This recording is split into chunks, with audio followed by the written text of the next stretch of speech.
And for more on this conversation, we are now joined by Thamsanqa Malinga. He's a political commentator from Mkabayi Management Consultants, and he joins us via our phone line. Mr. Malinga, thank you so much for joining us here on the late edition. Of course, we've seen that pact being signed by the IFP and the DA in KwaZulu-Natal. What do you make of it, especially now in this political climate and when we are just a couple of months away from the elections next year? Good evening, Balen. Good evening to the viewers at home.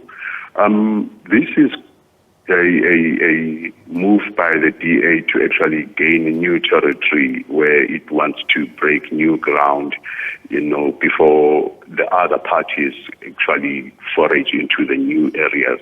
We know that they have been disturbed in Gqeberha. We know that the coalitions that they've tried to set up in Gauteng have not worked very well.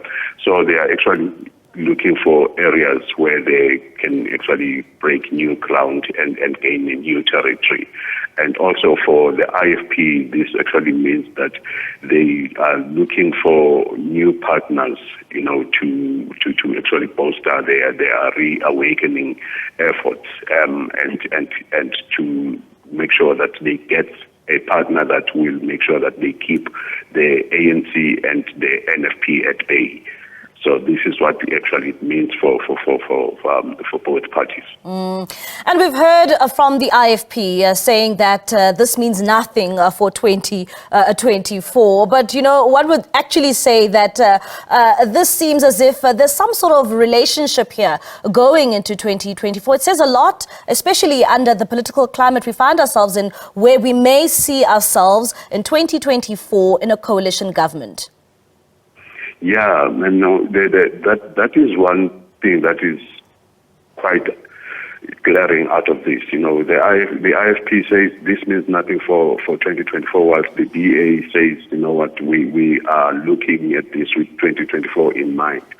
So, it basically it is a start towards working towards 2024, no matter what the IFP says. What everyone is actually now looking at 2024. No one is going to be going into any form of a pact or coalition without looking at 2024. So this is basically a form of laying a foundation for 2024. One wants to make sure, that come 2024, they have the province of KwaZulu-Natal, in firm grasp, without the other parties, without the disturbance that we are seeing in Johannesburg, especially in Gauteng, and especially in as well.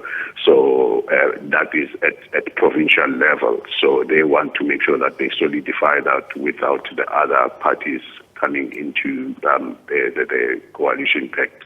And Thamsanqa, of course, we have seen coalitions since 2016 in this country in local municipalities, and one would say that it has indeed created a lot of instability for many people in our country. And when you look at this pact being signed by the IFP and the DA, and they are saying that it's purely to bring some form of stability. Do you think that this will sort of see some service delivery being delivered here to people in KZN, especially in those hung municipalities?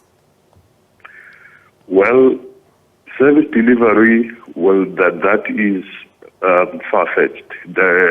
I don't think anyone can be able to do much in terms of service delivery between now and the next coming general elections. But, in terms of trying to make a dent, yes, they can, especially in those hung municipalities. The ANC has been found wanting. If you look at, let's take the issue of the issue of the floods that took place last year and in 2021, I think so. The ANC hasn't done really much, and we've got done the recent ones as well, where they've just done an assessment in terms of how much is it that they need. I mean, they haven't done much in terms of the previous flood, and they've done an assessment of what they need right now. So if you look at that, well, the ANC has been found wanting. So the IFP will make sure that they use this pact with the DA to forage into that. You look at what I've looked into their 2021 and their local government manifesto. They have the issues that they've put forward is the provision of clean water, electricity, provision of basic healthcare and housing. And those are the issues that are at the core of service delivery. And if they can get those one or two of those quite right, they will at least try to make a dent in terms of service delivery issues. And if you listened to what they have talked about in terms of the pact that they've signed, they're wanting to focus on the issues of electricity and the issue of, I think they've touched on electricity and service delivery, yes. So those, and service delivery is quite broad, but if they can touch on the issue of housing and water and electricity and make a dent and try to make some form of a dent in that with those hungry municipalities, they can at least make some impact.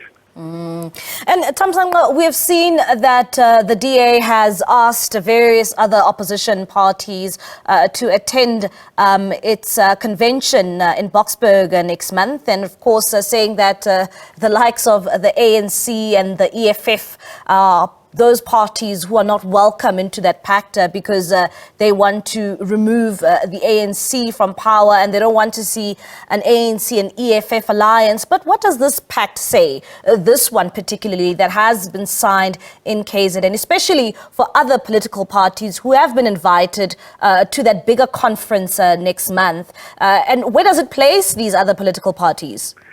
Now that is the problem then, because the other parties the other parties now have a right to say to them, but you guys have gone ahead now to actually sign a pact in KZN without inviting us. It goes back to what I've said earlier on to say the DA has now rushed to break new ground to actually say, let us actually talk to the IFP in KZN and solidify our relationship so that before the other guys come in and before we form coalitions with the other guys in KZN, we have solidified our relationship with the IFP as one of the parties that have got the KZN as their stronghold. So once the other guys are coming into the coalition, we are the two major players. Those ones who will be coming in will now have to listen to the two of us. So now this makes it a problem because when this Moon Pact short conference happened, those other the other parties that have been invited have got a right to say, but you guys have already started signing agreements in KZN without us. You haven't engaged us. So whatever happens in KZN, it means we've got to now toe the line that you guys have now drawn. So this is going to be, I foresee that creating some form of a problem, which they've experienced with the coalitions that they had in the Gauteng province. And of course, you would also remember that part of the reason for some of those coalitions from falling apart was indeed many political parties accusing the DA here of playing the big brother when it comes to other political parties. You know, or would you say that this pact in KZN, solidifies what other political parties were saying in Gauteng? In a sense, it does that with the two of the with the IFP and the DA now being the two major controllers of whatever coalition agreements are going to take place in the near future. But in terms of the two of them it's not going to be easy, because now the IFP sees KZN as its stronghold, and it's not going to allow the DA to push it around.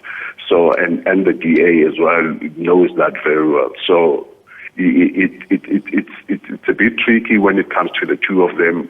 The other will not allow the other to push it around. But now with the other parties, it's going to be that tricky. All right, then, Thamsanqa Malinga, thank you so much for your time. That is Thamsanqa Malinga, political analyst from Mkabayi Management Consultants.